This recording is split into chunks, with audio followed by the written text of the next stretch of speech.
Ang intense ng mga kaganapan ngayon sa abot kamay na pangarap sapagkat magbabalik na ang tauhan ni Don Pepe.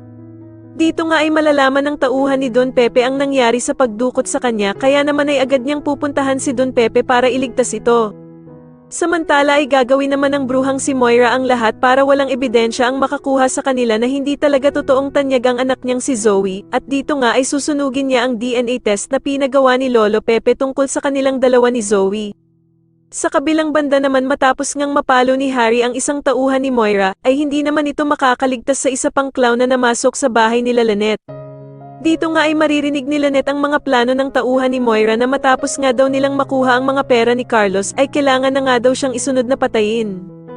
Samantala ay mapagtatakpan nga ng bruhang si Moira ang ginawa nila kay Lolo Pepe at mapapalabas nga nilang inosente silang dalawa ng anak niyang si Zoe.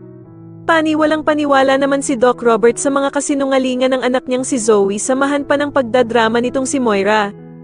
Dito nga ay magugulantang sila Giselle at Doc Robert dahil sa mapapanood nila na pagpapahirap ng mga tauhan ni Moira sa ama nilang si Lolo Pepe.